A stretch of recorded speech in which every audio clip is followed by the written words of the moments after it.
trash, brought in new talent, and this is what you see today. So they listened on that one. I used to be a diehard Asus fan too, but they just became really hit and miss. Don't get me wrong, they still made some amazing stuff, but it was just way too much hit and miss. And very expensive. Yeah. Yeah, it's like the Asus motherboards are very expensive. They got a lot of extra bells and whistles though. I don't care about the money, Jay. We're YouTubers. We don't pay for things. No, but seriously though, I'm doing Asus reviews now again.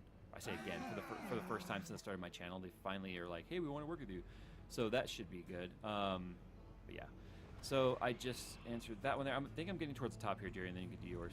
Okay, cool. We're going a little longer tonight, guys, just to make sure we can get all these donations in. And since we're ending or hiatusing the show for a while with an not on this episode, though, if you just joined. Not on this show. It's going to be like in the beginning of March, but with an indefinite release date. Don't know if it's coming back. We'll see. Another donation 20. Well, or anonymous 20. Okay, make sure this one says. Oh wait! All the donations that come to me directly are going to support me during my time where I don't have tech talks to keep my bills paid. Just letting you guys know that. I know you lived on this show. Shazbat. I'm okay. Yep. Shazbat says, Jay, you did a video where you said you would never use pastel again. Looks to me that the current Skunkworks has pastel green. Can you tell me where you stand? Fucking liar. I was careful not to use pastel in my current build, but I really want white pastel. What? I'm sorry, hold on, I gotta say one thing here. What is with everybody pulling the whole, you said you'd never. Like, here's guys, the problem. Everybody says that shit. It's like, this is what I hate about videos. It's fair. If that's the video they saw, but they didn't watch any of the subsequent videos, then that would be the only thing they have to go by. I said that in that video. Then there was a whole bunch of drama where the company called me out saying I didn't know anything about water cooling, and then I was like... That was fun to watch, by the way. I was like, that's not cool. You guys are very mean, and you hurt my feelings, and I want you to publicly apologize. So I went all snowflake on that one. But anyway, then they acknowledged there was a problem, and they re-engineered it. But the problem stemmed from the red-based dyes. And I have to say this like every week. I swear someone asks this question every week from me. Especially since, like, if you turn around behind you, there's builds showing the mayhem that's going on as we speak. Oh, wow. So, anyway, good timing. The red dye was interfering with various types of copper in the loops, okay? And the copper grade changes from radiator to radiator. You can have 10 radiators from the same manufacturer and have slightly different variations of different, like, alloys that are in the copper. Copper's not pure 100% copper. It never will be. It's got other minerals and things in it. So the red dye was responding weird to that. And you find red in the orange dyes, the red dyes, the purple dyes, the yellow dyes. So that's why they were all changing color like that so poorly.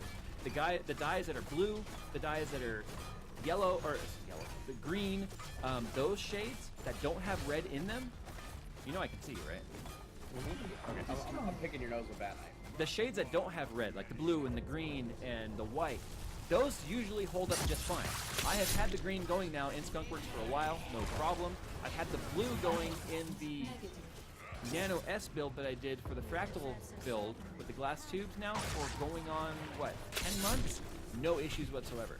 So I still haven't tried any of their new red. I probably should just to do a test, but that's where I stand on that. But I've covered all of this in subsequent videos since the one where I said I wouldn't use it anymore. It just means that you missed those videos. G-Rob says, Jay and Jerry, love you guys. Any suggestions on a comfy office gaming chair for a 5'11", 230-pound guy that has a herniated disc in lower back? That's kind of where my old ballpark was, and I do have the herniated disc in the lower back. I mean, I like the King Series DX Racer. You just got to fix the clicky issue that happens after a year. The only thing I do wish this chair had on it was I like the bolsters, but the flat bottom was cool at first. I kind of wish the bottom had more bolstering. Yeah, so I'd get one of the actual lower end versions that has the bolster and doesn't have like the large flat seat for like a really big guy. But yeah, no, I like those. But if money's no object, oh my God, go try a Herman Miller. I'm seriously this close to just going and dropping the money on one of those, because every time I sit in one, I'm just like, there's no sweating. It perfectly supports you everywhere. I'm not going race car chairs in the studio. I'm done with race car chairs. I kind of am too. I like the look of them, and I do like this. I like the recline. I never recline with 50-inch screens. I never recline. So, well, you got to do the whole South Park thing, dude. Like, yeah, I know, but I don't sit that way. You know why I don't sit that way? Because I'm spending so much effort and time to fix my back. I don't want to sit like that and screw it up again. No, it's true. Posture is important when you're doing this stuff all the time. So I would say if money's no object, Herman Miller. If you're looking for something good, check out the DX Racer. If you're in a cooler room, like where you keep the temperature down around like 68 or lower, the GT Omegas are cheaper and they're just as good. They just don't breathe as well. The fabric doesn't breathe as well. So yeah, some folks that's think my that a take on $300 or $400 office chair is really expensive, but it's not if you compare it to the true like office grade stuff that's sold at like corporate level. Yeah, they're not. They $1,500 easy for a chair. Yeah, I looked up the chairs that were at Microsoft in the conference room, and they were very conservative looking chairs with no adjustable backs. They just the up and down, but they had the lumbar support built into them and the mesh backs. Yeah. And they were $800 a pop.